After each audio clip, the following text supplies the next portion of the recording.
two dots at the bottom of the page. It says a person who's Einu b'Mishnah, Einu b'Mikra, Einu b'Mikra, Einu b'Mishnah, he's Einu min Yishuv. He's considered the equivalent of an uncivilized person. So Rabbi Yochanan is posel Eidus. Ton Rabbanan. Ochel b'Shuk.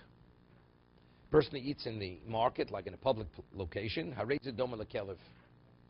Equivalent of a dog. V'yeshomer posel Eidus. Others say, not only is he that, he's not qualified to be a witness. He's disqualified. 1 second. So Rashi explains, because a person who has no sense of shame, why does a person not lie? Because it doesn't reflect well on a person. It's shameful to lie. But if a man doesn't have a sense of what shame is, so therefore he has no conscience, he'll lie. He'll be caught in the lie. He's not worried. Therefore, he cannot be trusted. Can't be trusted. Therefore, he's postulatus. That's what Rashi learns. Omer Avidi Barovan Haloch Reish Omrim. We rule like the Reish Omrim. So Tosas asked the question from Yerushalmi that Reb Meir had seen that Reb Shimon Rebbe was ate in a public location, and he says it's not appropriate. A man, because he was Talmud Chochem, it's not appropriate. But the inference is, but for an ordinary person, there's no basis for criticism. For a person of special stature, it's not appropriate. But an ordinary person, it's okay. So but the Gemara says he's postulatus, and the halach is we ruled that he's disqualified as a witness, right? That was Tos's question. Remember, many years ago, there was a wedding in the Midwest, and it was in the conservative temple. And it wasn't in the sanctuary. But you had to go into the building to this wedding. And it had to do with my father-in-law. Mother-in-law, it was somebody related to them. And my father-in-law felt he's not going to the wedding. It's some conservative temple. He has to go into the building. He wasn't going. And my mother-in-law said, she was a little upset. How do you not go? It's a family. So my father-in-law said, I'll call Rabbi Kalatsky. He called Rabbi Yaakov. So Rabbi Yaakov, it's simple. It's similar to Yerushalmi. So Rabbi Yaakov Kalatsky said, he says, because you are a philanthropist, you support Torah and yeshivas, it's not appropriate you should go into the building. Because it doesn't reflect well a man of your level of association. But your wife, she could go. I'm just telling, this is what Rabbi Yaakov Paskin. That was the psak of Rabbi Yaakov Kalatsky. So my father-in-law did not go to the wedding, and my mother-in-law did go to the wedding. That's the story. It's the same thing. Reb Meir says to Reb Shimon Rebbe, person of your stature, it's not appropriate to eat in a public location. For an ordinary person. But the Gemara says it's postulatus. How do we reconcile to Yerushalmi the story with our Gemara?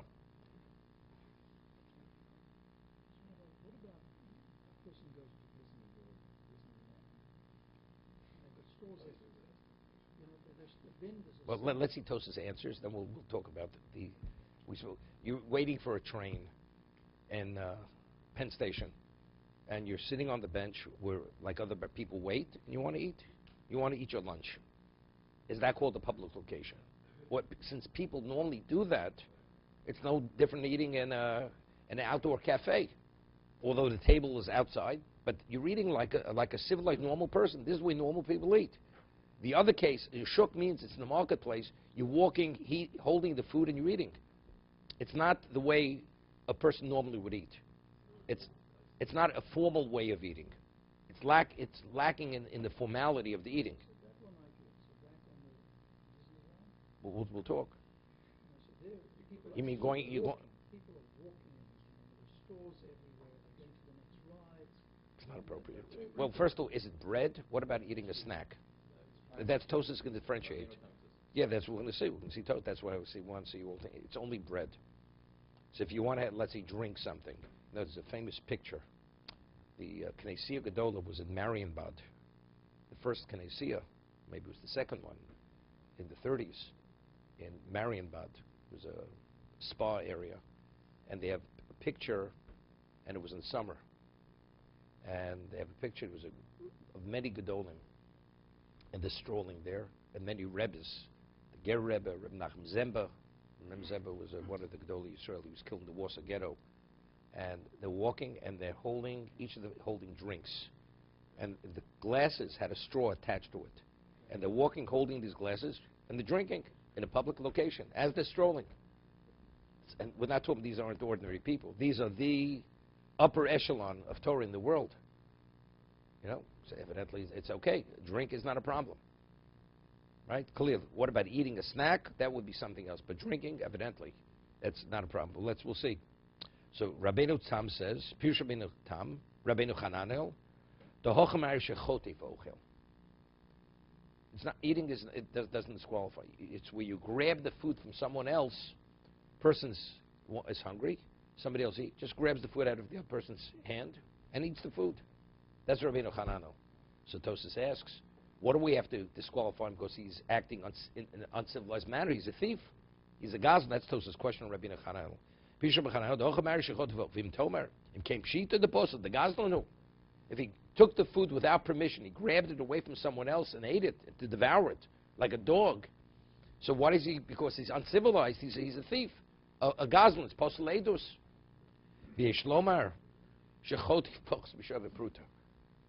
He grabbed something less than a shaveh pruta. Less than a shaveh pruta, we say a person is mochel. So it doesn't have the status of a gazlan.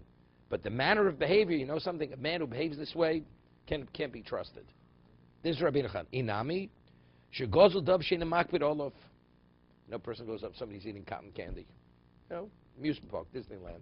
Somebody says, you know, I'd like to taste a little bit. Without waiting for a response, takes part of the cotton candy. Even puts his mouth to his cotton candy. Okay. You know, you experience everything when you go to these amusement parks. Okay, so he's not a thief. Person behaves in such a manner, he's posel edus. Rabbeinu Leo Meforesh, okay, says something else. Go sheholach etzel hamochri v'toim yishal kulam mat kilo rotze liknos mehem. Person goes to a market, and he goes into each store. He says, you know, I'd like to have a taste of your merchandise. And he never intended to buy, and by visiting enough vendors, he eats a full meal. He's not a thief. They allow him. They allow him, but still, doesn't make a difference. It doesn't make a difference. After the fact, they said, look, you meet all kinds. It's not a thief. But the fact is, what kind of behavior is this? How does it reflect? You know? So he says, that's a dog. What does a dog go? Sniffs around, finds a little food here, eats it somewhere else. V'nechash nekorno kelev. Now we understand why he's doma lekelev. He's behaving like a dog. Shedoma lekelev ochel kanmat v'kanmat. He nibbles a little here, nibbles a little there.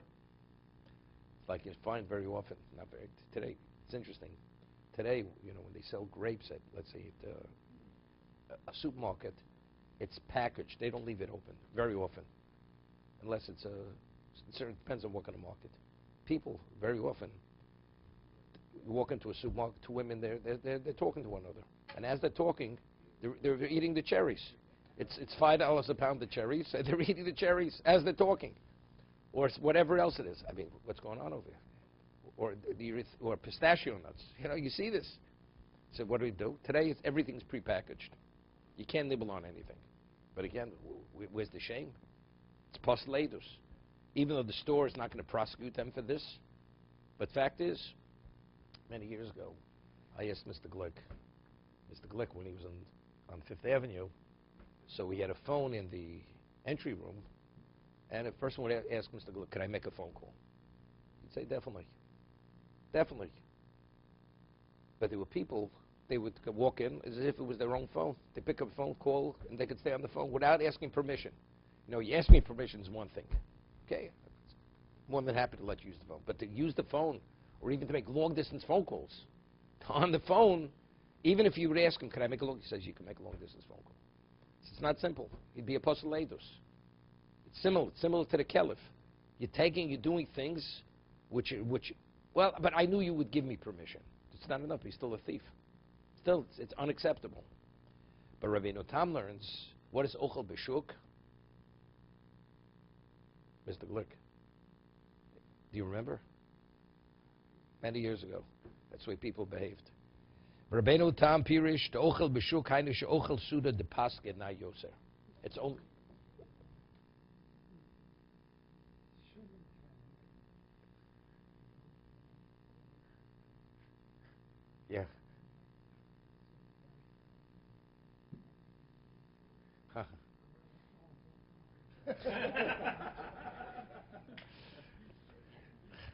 Okay. So you remember the story well. Okay. Baruch Hashem. Rabbeinu Tam Pirish, the ochel b'shukani she'ochel suda de pas, the gana yoser. Eating bread, which is a staple, it's inappropriate. You want people snack in the street. But to eat bread is something, a formal meal, something which has greater value, that should be in a different setting. So to eat it in the public setting, that's unacceptable. So the story in the Yerushalmi where Reb Shimba Rebbe ate in the shuk, well, that's when he ate bread. He was eating with something else. He says, for that, it's inappropriate because you're a Talmud Chacham. For the ordinary person, it's fine, but for you, it's not acceptable. But bread, even the ordinary person, it's something which is not acceptable.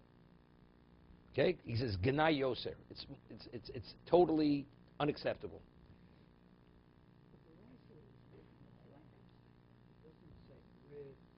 Yeah, but we have to reconcile to Yerushalmi. We have to reconcile an incident. There was an incident that took place. So it's clear. There's no other way to reconcile. So we reconcile it in various ways. It's interesting, there's a halacha that a ovel, a person during his avelos, is not permitted to go to a sudas mereim. The word is sudas mereim, a meal where people get together for friendship. People invite one another, or they go out to a restaurant to eat together. During the year of avelos, it's not permitted. You go on for a business meeting, you have to go for other reasons, fine. But purely for friendship, to go out with a friend, where just for friendship, it's not permitted. During the avelos, during the 12 months or during 30 days, whatever it is. On Shabbos, a person is not permitted to display his avelos. Right? The novel, even in the middle of Shiva, he's not permitted to go with his torn clothing. He has to wear leather shoes, because that's displaying avelos publicly. It's not permitted. So the question is, what about going to a kiddush? You have a kiddush in the shul. So if it's a family member and he's expected to be there, there's not even the question. He's permitted to go to the meal, the bar mitzvah meal, everything. Because not being there, people ask the question, why isn't he here? So what are they going to say? Because he's an avil. So that's considered displaying his mourning publicly. He's not permitted to do that.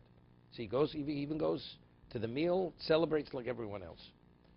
But what about, he won't be missed if he's not there. He's one of the congregants. The times he's there, the times he's not there. Is he permitted to attend the kiddush and to eat the food of the kiddush? We're talking about a non-washing kiddush, where people are not washing. They could have tables. It doesn't make a difference.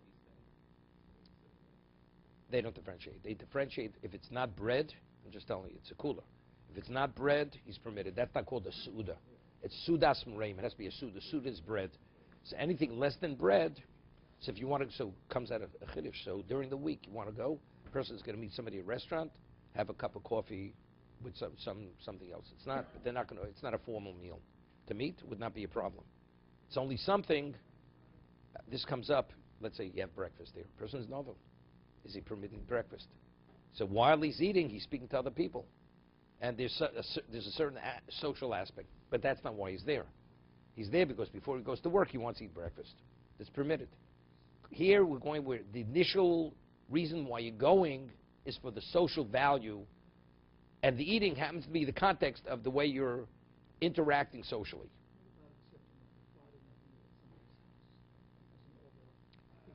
If a person turns it down and says, I can't accept because, and he says because he's an ovel, he's not permitted to say that. He says, you know something, I'm whatever, I'm pre-committed. Is it permitted to go? Should not do it. Should not do it. It's better not to do it. So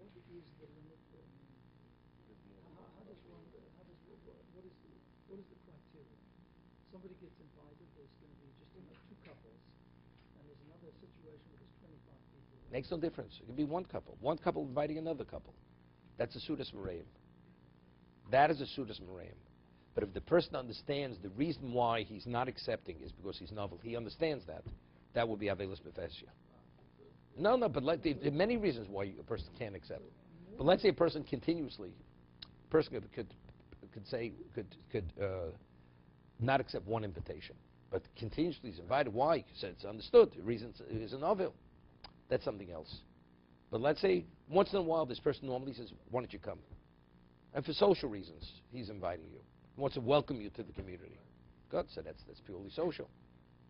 Person should turn down that invitation.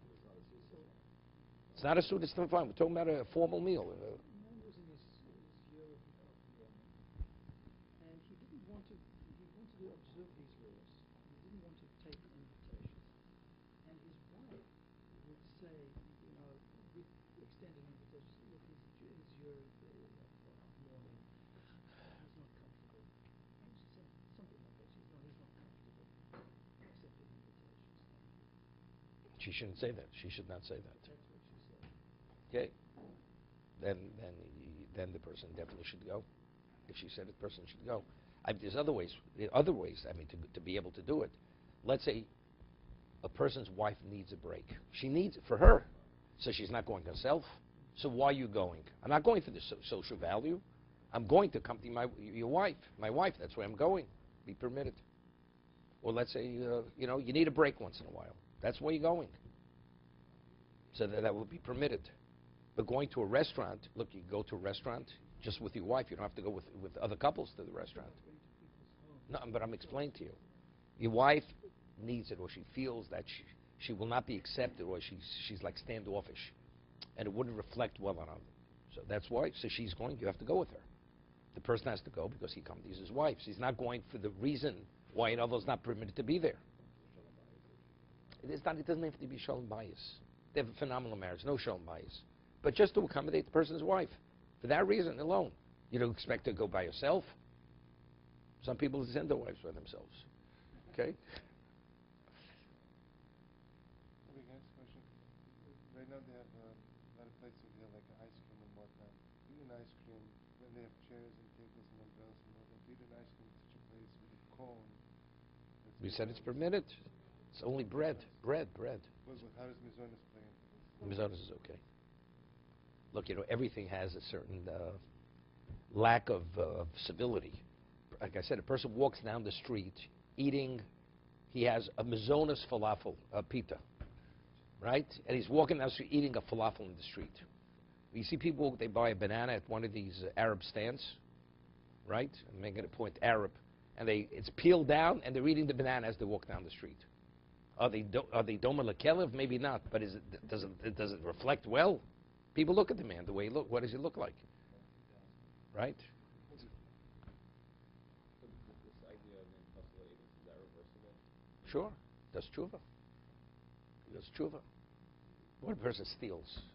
He is posuladus. Right? How does that work? Because this idea of possible He has to be evaluated. The Gemara says he has to be evaluated. It's not simple. Person was truly a thief. He has to come before a bezdin. A bezdin has to make an evaluation. You want him to go into your chuppah to be an aid at the kiddushin? He better he better straighten out his act. Is it contextual, given that 98% of the people who eat on the street today? So, Is it or isn't it? the whole concept of perjury today almost doesn't exist. Why? Because people have no conscience based on their behaviors, and therefore what?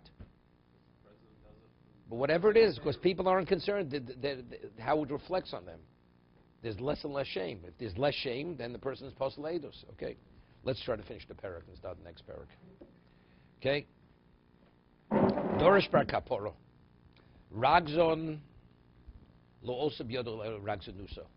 A person who's angry. He's always, Ragzon means a person who's continuously angry. Every little thing sets him off, and he's consumed with anger. You know what he has out of it? He only has his anger. The value is anger, so Rashi says he's just consuming his flesh. It actually has an ill effect on his health. What do you have out of it? The person gets angry. It's like, sometimes you go to pick up your car at the garage, and there's a long line. There's a man one of the people, he's ranting or raving that he has to wait in the line. I said, after you finish ranting or raving, you're still going to have to wait. So what's the point of ranting and raving? Right? So that's exactly what Bar Kapara is saying. All he has is Ragzanusa. It's not that he's going to get his car sooner. Ul'odem tov batim mosum b'pi masav. But a good person, he actually tastes of his good deeds, of his good actions. Kol she'eno lo b'mikro lo b'mishlo b'derech eretz dor hanom mimenu.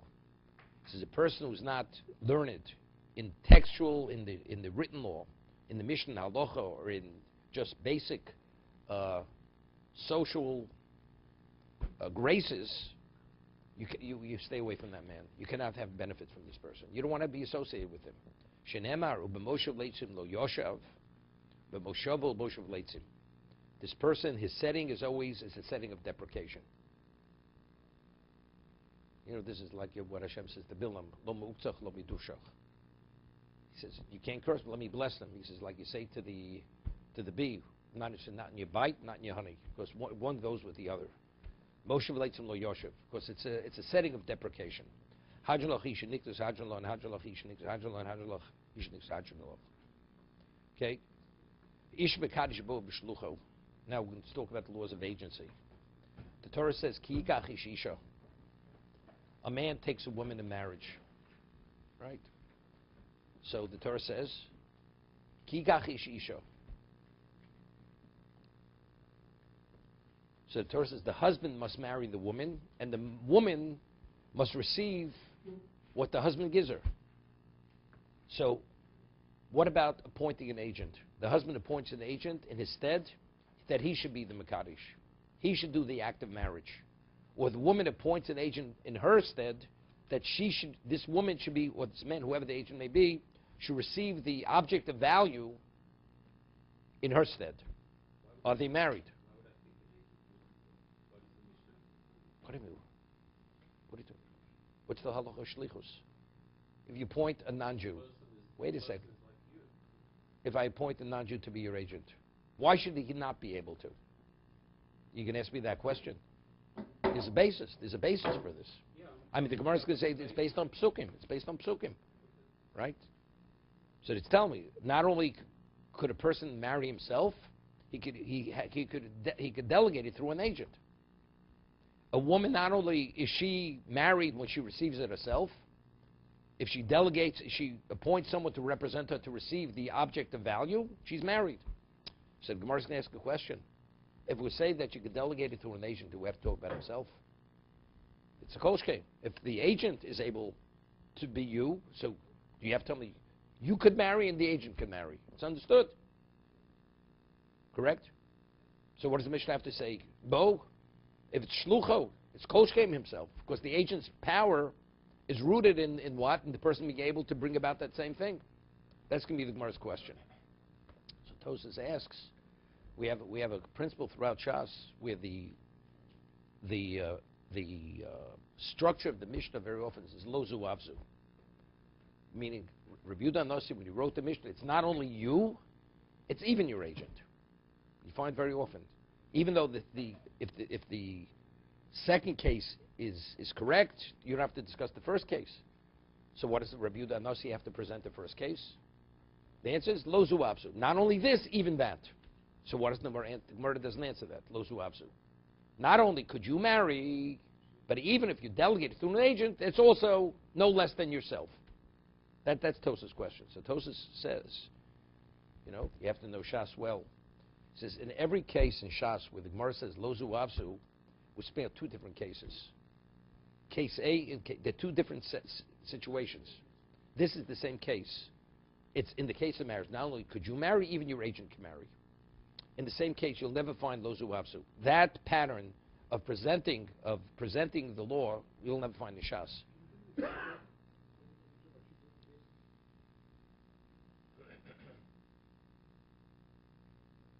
I don't have an example right now, but that's what Tosas answers. We'll get to the Gemara with Gemara. So a person himself could marry, and what? He himself could bring about the marriage, or through his agent.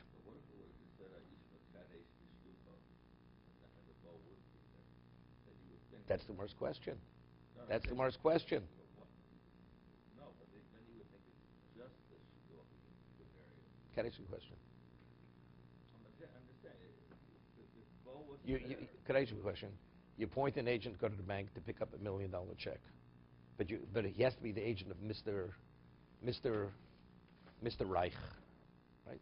He's not Mr. Reich. The agent can't get the check. So, but Mr. Reich says, so you don't have to go. I'll get it myself. What are you talking about? Only your agent could get this check.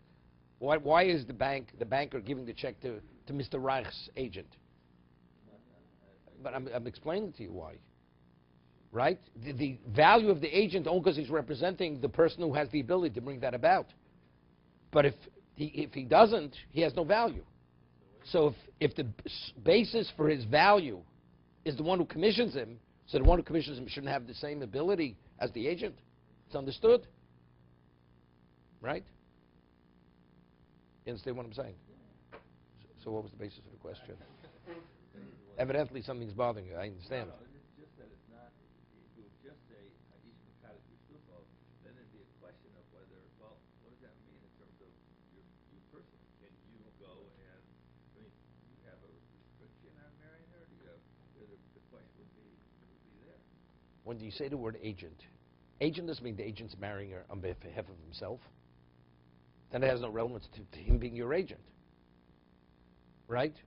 So he's marrying her on behalf of you. It would be more ambiguous, that's all I'm saying. And Bo sort of clarifies and exactly what we're trying to say here. That's all. Ha'ish Mekadosh B'Shlucho. Say, Ha'ish Mekadosh B'Shlucho. And what lies within that, there's nothing ambiguous. No, it has no tzorch. Shlichus. I appointed to be my agent. Whatever agency is. We're not discussing what the mechanics is, the lumdus of agency. Okay? Ha'isha miskadeshes bo u'b'shlucho. A woman can be married either by receiving it herself or through her agent. Ha'ish mekadeshes bito. Kshi naro. This is speaking about a woman's agent? Woman's agent, to receive it. A man could marry his daughter. This is not shlichus. Ish mekadosh bito kshinaro. One will say, no. What the Torah says explicitly, a man can marry his daughter when she's a minor, right? But it's bo b'shlucha. Bo, he could marry either him or he appoints an agent to marry her off. Bo b'shlucha. Mars will discuss all this. I appoint somebody to represent me to marry off my daughter. He's me. Not agent. Definitely. Right? They're both divorced. Husband wants to divorce his wife. He doesn't want to look at his wife. Okay? See, he delegates, he sends the get through an agent. And the woman says, I don't even want to have anything to do with you. I don't even want that get should touch my hand. So she appoints an agent to receive the get on her behalf. So that's agent to agent. Somebody representing him, representing her, she's divorced.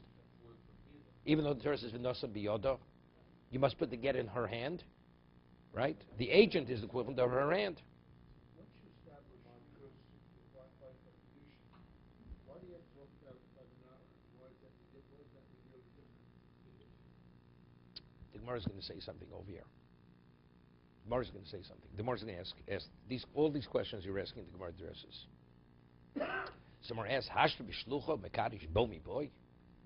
If the Torah says he's able to marry through an agent, delegated through an agent, and we know the value of the agent is only the person, so the Torah says, and he's able to marry himself. It's understood.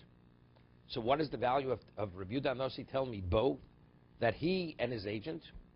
It's evidently to tell me it's preferable it should be him. And if he chooses not, he could do it through the agent. The preference is himself. Why? Amr Yosef mitzvah bo Yosef b'shlucho. There's a greater mitzvah that he should be involved, engaged in the marriage than delegated through a third party, because he's doing a mitzvah. It's a concept of chavivus ha-mitzvah. It's like endearing, esteeming something of special value. It's yourself, you shouldn't do it through another. Every mitzvah. And the Gemara can bring examples. Kiho, the Rav Safra. One second. Kiho the Rav Safra, machrech reisha. Rav Safra, when he would prepare for Shabbos, he would take the head of the animal and he would singe off the hair before his wife would, let's say, or whoever would prepare the food for Shabbos. He personally would do it. I mean, Rasafar didn't have servants. He'd have something better to do with his time. It's a mitzvah, Kavod Shabbos. He wanted to be involved himself in actually preparing for Shabbos. Rava Molach Shibuta. Can you imagine? Rava would salt the fish. Shibuta is a fish. He would salt the fish for Shabbos. A man of his stature. He could delegate it. And he could have delegated. The answer is because since it's a mitzvah, mitzvah bo yosef b'shlucho. Similarly here, marriage is a mitzvah, so therefore it's preferable he should do it. If he chooses for whatever he's not able to do it, he delegates it through the agent, because the agent is equivalent of himself. But in terms of demonstrating or expressing or displaying reverence, doesn't show any reverence when you do it through the agent. You want to marry the woman. If you could have done through agent, why are you doing it yourself? The answer is because I prefer myself rather than the agent. So you'd say maybe you prefer because you want to do it. You want to do it directly to your wife. Maybe that's do nothing. Chaviv sa mitzvah. You know, you want to put the ring on your wife's finger. You don't want somebody else to put it on, right? What do you say? Mitzvah bo yosef b'shluch. Otherwise, there's no other reason why. What about a person who marries, gives the object of value to the agent of the wife? To the agent of the wife. Same thing. That's mitzvah bo yosef b'shluch. He's doing the mitzvah. The wife is not a problem at this point. Firstly, there's no mitzvah on a woman to get married, right? There's only mitzvah on a man to get married. So let's say the wife appoints an agent. She's too busy shopping. She's already shopping before the wedding, okay? And she says, she appoints an agent to accept the object of value from the husband. So in terms of himself, mitzvah bo yosef b'shluch, he says, if she's not coming, I might as well do it through an agent. No. It's preferable he should be the one giving the money to the agent because he's doing the mitzvah himself. This is no different than salting the fish and singeing the head of the animal in preparation for Shabbos. It's no different than that. Okay? See anything on the bottom there, David? Okay. Igad the Amri. There's another version of this. Why does it say bo? If it's the shliach, if he's able to delegate it through an agent, it's understood he can do it himself. Bo isura nami is bo. If you do it through the agent, there's even the aspect of isur. There's a prohibition. There's something, it's deficient. Why? Could review Damarav. Damar review Damarav, oslodon she kadesh es isha achi yireno. You ever see under chuppah? Sometimes today, one time a woman under chuppah, she wore a veil that it was actually could see through the veil. Today they have the veils; they're so thick, right? That you have to walk with the collar, because otherwise she can't. She doesn't know where she's going, right? It's a thick piece of cloth. Whatever, we'll discuss that. It came from the Hasidim. Okay, so if you're Chassid, you're sensitive to distinguish Hungarian or Polish. Okay, so but one time it was actually you were able to see the person through the veil. But it's important. So today, the Masada Kiddushin very often says, make sure it's her. First, you want to make sure it's her. Maybe somebody else under the chuppah. You have to know who you're marrying. Okay? Ati Rana. Why? Shema Yirbadav Magune. V'tiskan Olav. Because maybe he may see something which is not acceptable to him, and she'll be detestable to him.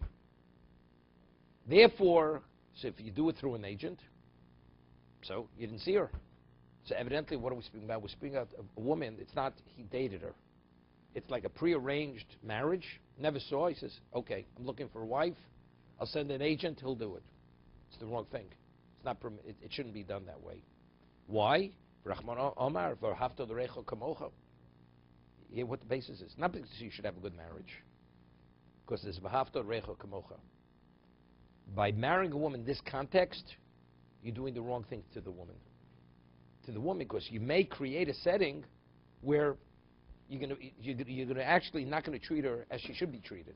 And since over here it's something you could have known in advance and not entering into a relationship, so by not being sensitive to that, it's a violation of Haftal Rechel Kamocha. Is the possibility of a Haftal? It's possibilities. Is that the Avera, or is the Avera when you look at her and think you still like her? In other words, No, not you don't like her anymore. Whatever. Shema Yiruba Davim Maguna. He may see something which is Maguna. Maguna means it's detestable to him. So is that the Avera? Or is it a Haftal? No. There's no. You see a woman, a person dates a woman. So he says, look, she's perfect. Maybe in your eyes she's perfect. To me, there's no way I could live with this woman. Did you violate V'ahavta L'recha Mocha? I'm not, we're talking a personal relationship. It has nothing to do with as a human being or as a fellow Jew. But in the context of a relationship, if you don't treat your wife as she should be treated, not that you're abusing her, she feels not wanted. That's a violation of V'ahavta L'recha Mocha. No, it's not a mekach. It's not. We're not talking about a mum. We're not talking about a mum. It's not a blemish. That's the Mishnais and Ksubas. Man marries a woman. He finds that there's something which is a mum, a defect. It's a defect, right? That's something else. We're not talking about a defect here. David Megun is something, whatever it is, right? He didn't realize she has a tick. Okay. She has a twitch. So according to this, so where did Rav say, where did Rav Yosef say the halacha that mitzvah Yosef b'shlucho? We'll leave this for tomorrow.